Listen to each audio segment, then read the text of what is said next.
మహాగణపతిం మనస స్మరామి మహాగణపతిం మనస స్మరామి. టిఆర్ క్రియేషన్స్ ఫ్యామిలీ అందరికీ నా హృదయపూర్వక ధన్యవాదాలు. అలాగే ఈ వారం జూలై నెలలో 19వ తారీఖు నుంచి 25వ తారీఖు వరకు కూడా ద్వాదశ రాశుల వారికి సంబంధించి రాశి ఫలాలు ఏ విధంగా ఉండబోతున్నాయి ఏంటి అనేది మనం తెలుసుకుందాం. ఈ వారం మనం ముఖ్యంగా చూసినట్టయితే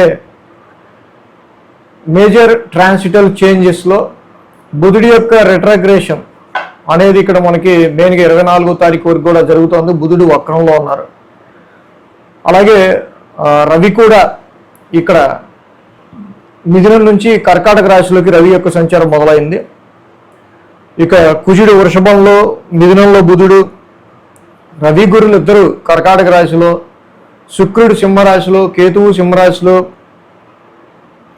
రాహువు కుంభరాశిలో, మేన రాశిలో శని యొక్క సంచారం అనేది నడుస్తూ ఉంది. సో ఇక్కడ మనం చూస్తే మేజర్గా చంద్రుని యొక్క సంచారం చూస్తే కనుక కన్యా, తులా, వృశ్చికం 3 రాశుల మీదుగా చంద్రుని యొక్క గమనం కూడా మనకి కనిపిస్తూ ఉంది. కాబట్టి ఇక్కడ మేజర్గా ఇక్కడ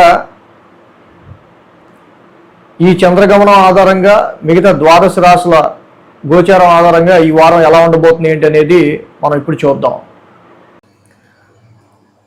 ధనురాశి వారికి సంబంధించి చూద్దాం. ధనురాశి వారికి సంబంధించి చూస్తే కనుక ఈ రాశికి తృతీయంలో రాహు, అలాగే షష్టమంలో కుజుడు, ఇంకా భాగ్యంలో శుక్రుడు, మొత్తంగా 3 గ్రహాల యొక్క అనుకూలత ధనురాశి వారికి మనకి ఇక్కడ మెయిన్గా కనిపిస్తూ ఉంది.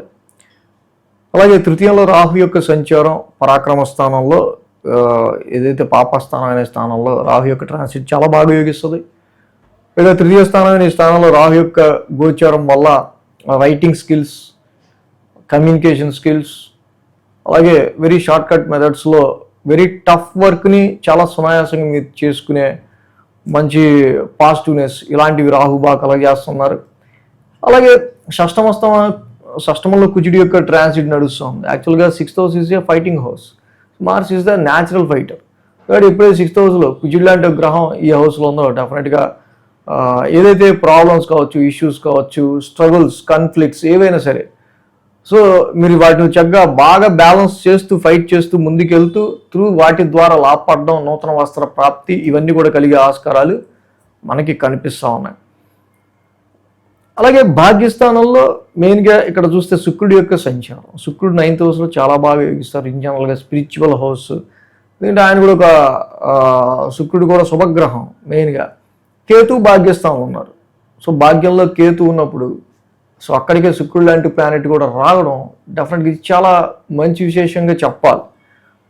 ఎందుకంటే స్పిరిచువల్ నాలెడ్జ్ కేతు పెంచుతూ ఉంటాడు. బట్ ఇక్కడ ఎదిగే క్రమంలో కొన్ని ఖర్చులు రీత్యా కావచ్చు, భాగ్యస్థానంలో ఈ యొక్క కేతు యొక్క సంచారం వల్ల ఇంకొంచెం మీరు డెవలప్ అవ్వడానికి కొన్ని హడ్డిల్స్ అనేవి ఏర్పడుతూ ఉంటాయి. తండ్రి గారి ఆరోగ్యం కావచ్చు, ఫారెన్కి సంబంధించిన అవకాశాలు కావచ్చు, హైయర్ ఎడ్యుకేషన్కి సంబంధించిన విషయాలు కావచ్చు, కొన్ని గ్లిచెస్ లాంటివి ఏర్పడుతూ ఉంటాయి. బట్ శుక్రుడు లాంటి ప్లానెట్, ఇక్కడ హెడ్లెస్ ప్లానెట్ ఏదైతే ఉందో కేతువుకి, సో లోన్లీ కాకుండా శుక్రుడు కూడా అక్కడికి రావడం వల్ల స్పిరిచువాలిటీ కావచ్చు, శుభకార్యాలకు సంబంధించిన విషయాల్లో కావచ్చు, హైయర్ ఎడ్యుకేషన్ కావచ్చు, లాంగ్ జర్నీస్ కావచ్చు, వీటన్నిటిలో కూడా శుక్రుడు ప్లెజెంట్నెస్ని మళ్ళీ క్రియేట్ చేస్తూ ఉంటాడు. భాగ్యస్థానంలో శుక్రుడు యొక్క సంచారం కేతువు అన్ఫోకస్ని క్రియేట్ చేస్తే లిక్విడ్ ఫ్లో ఆఫ్ మనీని, భాగ్యాన్ని కొంచెం ఆర్థికంగా ఇంప్రూవ్ అవడానికి తగ్గ సమ్ బెనిఫిట్స్ని శుక్రుడు అక్కడ 9th హౌస్లో ఇస్తాడు.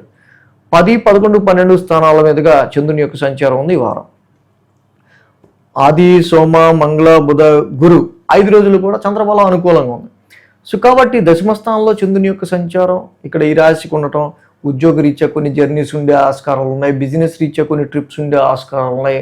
బట్ చాలా వరకు కూడా రెట్రాగ్రేషన్, బుధుడి యొక్క రెట్రాగ్రేషన్, వ్యాపారంలో సైన్స్, కాంట్రాక్ట్ సైన్ చేయడం కానీ, పార్ట్నర్షిప్స్ సైన్ చేయడం కానీ ఈ టైంలో కొంచెం వాయిదా చేసినా, డిలే చేసినా కొంచెం మంచిదే అని చెప్పాలి. సో కాబట్టి కొన్ని ట్రిప్స్ మనం ఆల్రెడీ ప్లాన్ చేసుకుని క్యాన్సిల్ చేయాల్సి వచ్చే పరిస్థితులు కూడా ప్రవాసానికి సంబంధించి, జర్నీస్కి సంబంధించి మనకి ఇక్కడ కనిపిస్తూ ఉన్నాయి. సో వ్యాపార పరంగా కొన్ని విషయాల రీత్యా అంటే మీ చెప్పా పెట్టకుండా మీ సహోద్యోగి ఆడి మానేయటం, వాడి ద్వారా మనకు కొంచెం ఎఫెక్ట్ పడటం, ఇలాంటివి కూడా కనిపిస్తున్నాయి. కాబట్టి ఇలా మిస్కమ్యూనికేషన్స్ వల్ల కొన్ని ఇబ్బందులు వ్యాపార పరంగా మీ ఎదుటి వాళ్ళ పరంగా మనకి ఇక్కడ కనిపిస్తున్నాయి. వీటి విషయంలో జాగ్రత్తగా ఉండాలి. అలాగే లాభస్థానంలో ఇక్కడ మెయిన్గా చంద్రుని యొక్క సంచారం మంగళ, బుధ, గురువారాల్లో 21, 22, 23 లాభస్థానంలో చంద్రుని యొక్క సంచారం ఉంది. అలాగే శుక్రుడు కూడా చక్కగా ఆ రాశాధిపతి 9th హౌస్లో ఉన్నాడు. చంద్రుడు లాభస్థానంలో యోగిస్తాడు, శుక్రుడు 9th లో కూడా యోగిస్తాడు. సో కాబట్టి మంగళ, బుధ, గురువారాల్లో సో ఇది వెరీ గుడ్ టైం అని చెప్పచ్చు. ఈ వారంలో మిడిల్లో ఉన్న ఈ 3 రోజులు కూడా అటు ప్రాఫిట్స్కి సంబంధించి కానీ, గెయిన్స్కి సంబంధించి కానీ, రికగ్నేషన్కి సంబంధించి కానీ, కొన్ని శుభకార్యాలు స్పిరిచువల్ యాక్టివిటీస్లో పాల్గొనడానికి కానీ సమ్ పాజిటివ్ రిజల్ట్స్ అనేవి మాత్రం మనకి ఇక్కడ కనిపిస్తూ ఉన్నాయి. వారాంతానికి శుక్ర, శనివారాలు చూస్తే వ్యయ స్థానంలో చంద్రుని యొక్క సంచారం. ఆరోగ్యపరంగా కొంచెం జాగ్రత్తగా ఉండాలి. సో తెలియని ఒక టెన్స్, కొంచెం రెస్ట్లెస్నెస్ అనేది ఈ 2 రోజులు ఎక్కువ కనిపిస్తుంది. కుజుడు ఆల్రెడీ 6th హౌస్లో ఉండి ఇక్కడ ఈ రాశికి వ్యయ స్థానాన్ని చూస్తూ ఉన్నారు. సో కాబట్టి ఇన్వెస్ట్మెంట్స్ రీత్యా కావచ్చు, సంతానపరమైన విషయాల రీత్యా కావచ్చు, కొంచెం శుక్ర, శనివారాల్లో ఇమీడియట్గా చేయాల్సిన పనుల విషయంలో మీరు వాయిదా వేస్తే అవి ఎలా అయితే ఆ పని అయ్యేదాకా టెన్షన్ ఉంటుందో అలాగా శుక్ర, శనివారాల్లో మనకి మేజర్గా కనిపిస్తుంది. అంటే 10, 11, 12 మీదుగా చంద్రుని యొక్క సంచారం ఉంటాం. సో అర్ధాష్టమ శని దోషం ఒకటి కనిపిస్తూ ఉంది ఈ రాశి వాళ్ళకి. కాబట్టి కంపల్సరీగా నీలాంజన సమావాసం చదువుకోవటం చాలా మంచిది. అలాగే మెయిన్గా రవి కూడా ఈ వారం నుంచి అష్టమ స్థానంలోకి వచ్చారు. ఆల్రెడీ గురుడు కూడా అష్టమంలో ఉన్నారు. రవి, గురులు ఇద్దరు కూడా అష్టమ స్థాన సంచారంలో ఉన్నారు. ఇక్కడ రాశ్యాధిపతి, రవి ఇద్దరు కూడా. కాబట్టి ఒక తెలియని కొన్ని అనుకోని ఖర్చులు కూడా తప్పని వచ్చి పడే ఆస్కారాలు ఉన్నాయి. కాబట్టి హెల్త్ విషయంలోనూ, ఉద్యోగపరమైన విషయాల్లోనూ ఏదైనా కొంచెం నెమ్మదిగా ఉండటం అనేది, డెసిషన్స్ తీసుకుంటూ ఉండటం అనేది మంచిది. కాబట్టి రవికి కేజింపావు గోధుమలు, రెడ్ క్లాత్ దానం చేయటం, ఆదివారం శివాలయాల్లో అభిషేకం చేసుకొని, అలాగే గురువు గారికి కూడా శనగలు ఉడికించినవి ప్రసాదం నైవేద్యంగా పెట్టి ప్రసాదంగా పంచడం, దత్తాత్రేయుడి గుడిలో గురువారం చాలా మంచిది.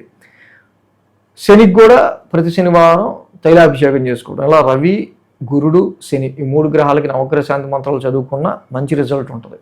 సో ఈ 3 గ్రహాలు కొంచెం ట్రాన్సిట్లో అనుకూలంగా లేవు కాబట్టి వీటికి చేసుకోండి. డిస్క్రిప్షన్లో వాటి గ్రహ మంత్రాలు కూడా ఉన్నాయి, చూసి చదువుకోవచ్చు. ఈ వీడియో కనుక మీకు నచ్చినట్లయితే లైక్ చేయండి, షేర్ చేయండి. మరిన్ని అప్డేట్స్ కోసం సబ్స్క్రైబ్ చేయడం మాత్రం మర్చిపోకండి.